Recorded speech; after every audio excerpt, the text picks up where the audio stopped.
Everyone, good morning. Welcome to my new vlog. तो जी कैसे हैं आप सभी? उम्मीद करती हूँ आप सब बहुत अच्छे होंगे, बढ़िया होंगे। हम भी यहाँ पर बहुत अच्छे हैं। तो फ्रेंड्स, आवाज़ सुन के तो आपको लग ही रहा होगा कि मेरा गला जो है ना बहुत बुरी तरह से ख़राब है। तबीयत जो थी वो मेरी दिवाली से पहले ही ख़राब हो गई थी। ये जो घर में दिवाली से पहले डीप क्लीनिंग का काम चला ना, उसी से मेरी तबीयत जो थी बहुत ज़्यादा ख़राब हो गई थी। बड़ी दिवाली वाले दिन भी तबीयत जो थी वो मेरी ऐसे ही चल रही थी, पर दिवाली के बाद तबीयत जो थी वो इतनी ख़राब हो गई ना, क्योंकि सभी को वायरल हो गया था मेरे घर पे। पहले हस्बैंड को हुआ, हस्बैंड से फिर आदि को हुआ, आदि से फिर मुझे हुआ, मुझसे फिर पूजा को हुआ। तो पूरा का पूरा घर जो था वो वायरल की चपेट में था। और मौसम चेंज हो रहा है ना, तो इसी वजह से सर्दी, खांसी, बुखार ये सब कुछ हो रहा था। तो 1 वीक तक तो मैंने कोई भी वीडियो नहीं बनाया, क्योंकि बहुत ही मुश्किल से ही घर के काम हो रहे थे। तो वीडियो तो बहुत दूर की बात है। और काफ़ी दिन हो भी गए थे, मेरी वीडियो जा भी नहीं रही थी। काफ़ी दिनों से मैं सोच रही थी कि वॉइस ओवर दे के वीडियो को अपलोड करूँगी, लेकिन वो ही इतनी बुरी तरह से खांसी चल रही थी ना। अभी तो सब कुछ ठीक हो गया है, लेकिन मुझे और आदि को अभी तक खांसी है। और इस वीडियो पे भी ना मैंने कई जगह पर रोक रोक के वॉइस ओवर दिया है, क्योंकि बीच बीच में ना खांसी बुरी तरह से होती है। तो फ्रेंड्स, ये जो वीडियो है ना, ये दिवाली वाले दिन का ही वीडियो है और मॉर्निंग का टाइम है। तबीयत उस दिन भी मेरी ख़राब थी। टाइम हो रहा था शायद 7:30 या 8 बजे का टाइम हो रहा था, क्योंकि दिवाली से पहले ही मेरी तबीयत जो थी, मैंने कहा ना कि तब ख़राब हो गई थी। तो मॉर्निंग में मेरी आँख जो थी ना वो लेट ही खुली थी। तो 7:30 या 8 बजे का समथिंग ऐसे कुछ टाइम रहा होगा। तो यहाँ पर बच्चों की तो छुट्टियाँ पड़ी हुई थी, हस्बैंड की भी उस दिन छुट्टी थी। तो बस यहाँ पर बच्चों को भी उठा दिया था मैंने, और पूरे घर पे अच्छे से मैंने लगा लिया था झाड़ू। क्योंकि त्योहार वाले दिन जब तक घर में झाड़ू पोछे का काम ना हो ना, तो फिर अच्छा भी नहीं लगता है। घर तो क्लीन ही था, क्योंकि छोटी दिवाली तक मेरे घर पे ना डीप क्लीनिंग का काम चल रहा था। लेकिन वही था, त्योहार था ना, तो त्योहार में अगर घर में झाड़ू पोछा ना लगे तो अच्छा नहीं लगता। फिर मैंने पूरे घर के अंदर बाहर तक मैंने झाड़ू पोछे का काम निपटाया।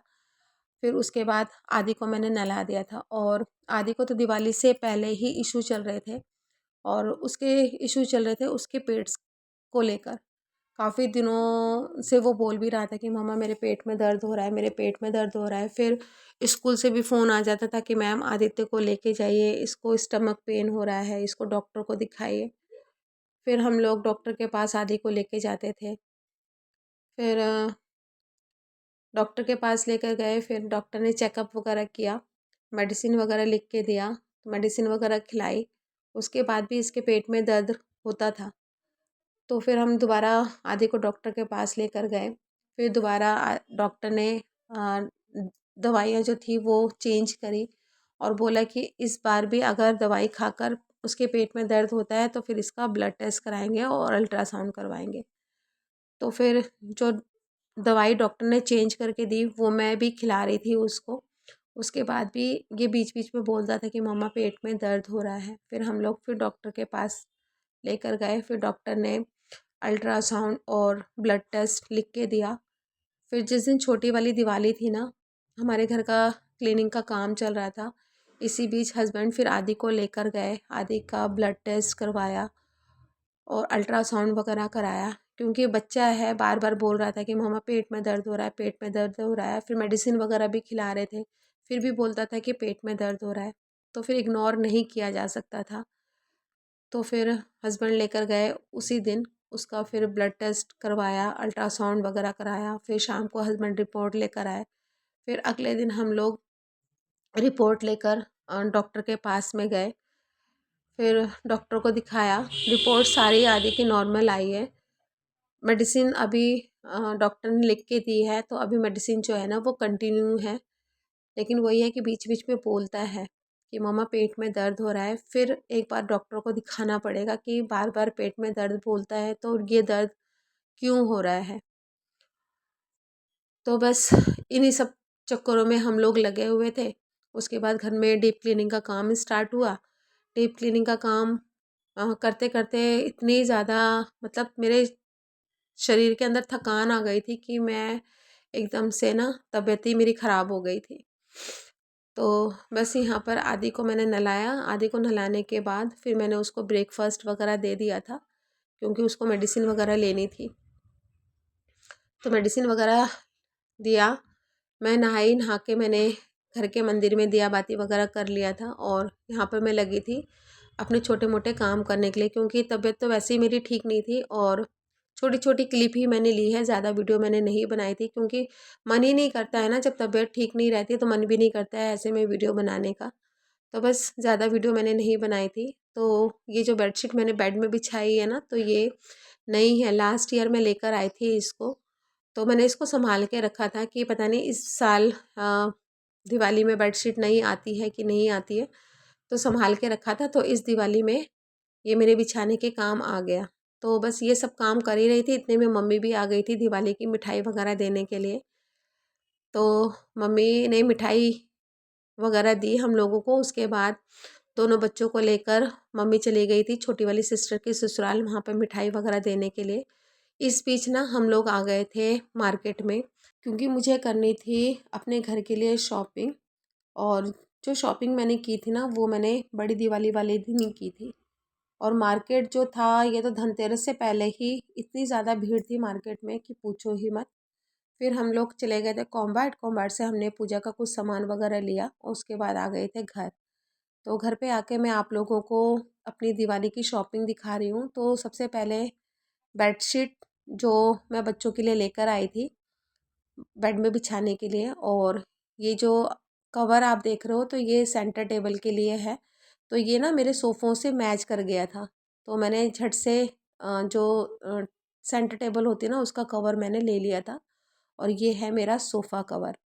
तो पहले जो सोफ़ा कवर मैं लेकर आई थी ना, तो मैंने जब सोफ़े में बिछाया तो फिर वो 2 मीटर कम पड़ गया था। मैं उसी टाइम दोबारा फिर भाग के दुकान गई, दुकान से फिर 2 मीटर सोफ़ा कवर और लेकर आई थी। और ये मैं लेकर आई थी फ्रिज के ऊपर बिछाने के लिए। साथ में मैं डोर मैट लेकर आई थी ग्रीन कलर का, क्योंकि फ्रंट डोर का जो डोर मैट था ना, वो फट चुका था। तो मैं ग्रीन कलर का लेकर आई थी। कुछ मैं ये घर को डेकोर करने के लिए झालर वगैरह लेकर आई थी, और दिए वगैरह मैं लेकर आई थी। पहले ही मैं दिए लेकर आ चुकी थी धनतेरस वाले दिन। उस दिन मैं दिए वगैरह लेकर आई थी। कील, बताशे, और जो क्या बोलते हैं उसको, जो खिलौने होते हैं वो, झाड़ू, ये सब मैं लेकर आ गई थी। लेकिन कुछ दिए ना मैंने धनतेरस वाले दिन जलाए थे, छोटी वाली दिवाली वाले दिन जलाए थे, तो दिए कम पड़ गए थे। तो फिर मैं और दिए लेकर आई थी। फूल वगैरह लेकर आई थी। घी ख़त्म हो गया था कॉम्बैट से, फिर घी वगैरह लेकर आई थी। और इस बार ना लाइटिंग लेकर आई थी मैं किचन में लगाने के लिए। तो तबीयत तो ठीक नहीं लग रही थी मेरी, तो फिर मैंने पूजा को बोला था कि पूजा फ्रंट पे ना रंगोली तू ही बना दे। तो फिर पूजा ने अच्छे से रंगोली बना दी थी। लास्ट ईयर भी पूजा ने रंगोली बनाई थी अपने हाथ से। कोई भी उसने छन्नी वगैरह जो थी ना, वो यूज़ नहीं की थी, और बहुत अच्छी रंगोली उसने बनाई थी। तो उसका जो आर्ट है ना, बहुत अच्छा है, जिसकी वजह से वो रंगोली वगैरह के जो काम होते हैं ना, वो अच्छे से कर लेती है। तो बस यहाँ पर पूजा रंगोली वगैरह बना रही थी। हस्बैंड थोड़ा सा मतलब कर्टन्स वगैरह लगा रहे थे। कुछ झालर वगैरह जो मैंने धोए थे पहले के ही, वो सब वो लगा रहे थे। तो बस यहाँ पर बाहर का जो रंगोली का काम था, ये पूजा ने ख़त्म कर दिया था। और उसके बाद ना मैंने नया डोरमैट मैंने बाहर लगा दिया था। और उसके बाद ना फिर किचन में भी पूजा ने ही रंगोली बनाई थी। तो बस यहाँ पर पूजा ने रंगोली बनाई थी। बाकी जो पैर बनाए थे ना लक्ष्मी जी के, वो उसने इस छन्नी से बनाए थे, क्योंकि हाथ से ना उसने ट्राई किया था, पर हाथ से ना बन नहीं रहे थे। तो फिर उसने छन्नी से लक्ष्मी जी के पैर बनाए थे। तो बस यहाँ पर उसने थोड़ी बहुत रंगोली वगैरह बना दी थी। और घर के सारे डेकोरेशन का जो काम था ना, ये मतलब चल ही रहा था, हस्बैंड कर रहे थे। तो यहाँ पर आदि बोल रहा था कि दीदी झूला बना दे, तो पूजा आदि के लिए झूला वगैरह बना रही थी। इस टाइम पे भी ना इसके पेट में दर्द हो रहा था, तो मैंने उसको मेडिसिन वगैरह दिया हुआ था। तो बस यहाँ पर बच्चों के बेड में भी मैंने नई बेडशीट जो थी वो बिछा दी थी, क्योंकि दिवाली में नया नया अच्छा लगता है ना। तो इस बेडशीट को ना मुझे धोने का बिल्कुल टाइम ही नहीं मिला, क्योंकि बड़ी दिवाली वाले दिन ही मैंने सारी शॉपिंग की थी। और जैसे ही मैं लेकर आई वैसे ही मैंने इस बेडशीट को बिछा दिया था। उसके बाद फिर मैंने सोफ़ों में नए सोफ़े कवर भी लगाए थे। बट इस सोफ़े कवर में सबसे बड़ी दिक्कत ये आ रही थी कि इसकी चौड़ाई जो थी ना कपड़े की बहुत ज़्यादा थी। नीचे तक मतलब कि आ रही थी, तो काफ़ी फ़ोल्ड करके मुझे इसको सोफ़े के नीचे दबाना पड़ा, तब जाके मैंने सोफ़े कवर को सोफ़े में मैंने सेट किया। बाकी सोफ़े कवर जो थे ना बहुत अच्छे थे। वो जो कपड़ा होता है ना जिसको बोलते हैं एंटी स्लिप करके, वो वाले जो फिसलते नहीं है वो वाला ये कपड़ा था। तो बस सोफ़ों में सोफ़े कवर बिछा दिए थे मैंने और पूरे घर पे मैंने अच्छे से झाड़ू भी लगा लिया था, क्योंकि काम करते करते ना पता भी नहीं चलता है कब शाम हो जाती है। और वैसे भी मौसम चेंज हो रहा है ना, तो मौसम जब चेंज होता है, सर्दियाँ हल्की हल्की स्टार्ट होने वाली होती है ना, तो फिर शाम भी बहुत जल्दी हो जाता है। तो ये 5 बजे का टाइम रहा होगा, तो यहाँ पर पूजा लेटी हुई थी, तो पूजा को मैं वही बोल रही थी कि मुंह हाथ वगैरह धो के कंघी वगैरह करके ड्रेस वगैरह पहन ले। और इस बार दिवाली पे ना जो भी डेकोरेशन का काम था, झालर वगैरह का काम, ये सब हस्बैंड ने ही किया था। सच में इस बार की दिवाली मेरी ऐसे ही निकली ना, मेरे को खुद भी अच्छा नहीं लग रहा था। मतलब पूरा सर भारी, पूरे सिर में दर्द, गला पूरा दर्द दर्द, पूरे गले में जलन, पूरा गला मतलब कफ से भरा हुआ, नाक पूरा बंद, मतलब कुछ भी अच्छा नहीं लग रहा था मुझे। और हमारे घर पे ना दिवाली से पहले वाइट वॉश हो जाता, लेकिन फिर आदि की पेट की प्रॉब्लम शुरू हो गई थी, तो उस वजह से भी हमने जो वाइट वॉश कराने का काम था वो हमने दिवाली से पहले रखा। फिर उसके बाद फिर हस्बैंड को छुट्टी नहीं मिली, फिर कुछ इश्यूज़ और हो गए थे, कुछ रीज़न्स और हो गए थे, जिसकी वजह से दिवाली में वाइट वॉश कराने का जो काम था वो हमारा कैंसिल हो ही गया। तो इस साल तो हमारे घर पे वाइट वॉश नहीं हो पाया, नहीं तो इस साल हमारे घर पे ना वाइट वॉश ज़रूर होता। तो बस यहाँ पर पूरे घर पे झाड़ू लगाने के बाद मुँह हाथ वगैरह धोकर ड्रेस चेंज करके मैंने पूरे दियों में ना तेल वगैरह भर दिया था। तेल में मैंने खील और थाली में कुछ मिठाइयाँ रखते हैं ना दियों को जलाने से पहले, जैसे कि खील हो गया, बताशे हो गए, खिलौने वगैरह हो गए, ये सब मैंने रख दिया था। उसके बाद यहाँ पर ना जब मैंने चौकी लगाई थी ना, उसका वीडियो मैं आप लोगों के साथ में शेयर नहीं कर पाई, क्योंकि सच बताऊँ ना बिल्कुल भी मन नहीं कर रहा था वीडियो बनाने का। बस ऐसा लग रहा था कि जल्दी जल्दी सारे काम ना हो जाए। तो बस यहाँ पर हस्बैंड ने ही चौकी वगैरह लगाई थी। हस्बैंड के साथ में थोड़ी सी मदद मैंने भी की थी, बाकी और कुछ भी मैंने नहीं किया था। फूलों से सजाने का काम जो भी था वो सारा हस्बैंड ने ही किया था। बस यहाँ पर चौकी लग गई थी, हस्बैंड ने पूजा वगैरह कर दी थी, क्योंकि सिर्फ एक ही आदमी यहाँ पर बैठ सकता है। तो हस्बैंड ने पहले पूजा की, उसके बाद फिर मैं थोड़ी देर के लिए मैंने साड़ी पहनी थी। सच बताऊँ ना, साड़ी भी पहनने का मेरा मन नहीं कर रहा था, मतलब ऐसी मेरी हालत थी। तो बस यहाँ पर पूजा वगैरह करने के बाद हम लोगों ने आरती वगैरह की। आरती वगैरह करने के बाद ना फिर यहाँ पर हस्बैंड पूरे परिवार के साथ में कर रहे हैं बहुत बढ़िया पूजा, जिसे कि उड़ीसा में कहा जाता है। तो उड़ीसा में ना किसी किसी के घर में ये पूजा की जाती है, किसी किसी के घर में नहीं की जाती है। पर मेरे इन लॉज में हर दिवाली में ये पूजा जो है वो होती है, तो हस्बैंड भी ये पूजा कर रहे हैं। तो ये पूजा की जाती है जब दिए जलाने होते हैं ना, दिए जलाने से पहले ये पूजा होती है, जिसको कि पितरों की पूजा बोलते हैं। तो बस यहाँ पर हस्बैंड पूरे परिवार के साथ में वही पूजा कर रहे थे। तो यहाँ तक का जो वीडियो है मैंने आप लोगों के साथ में शेयर किया है।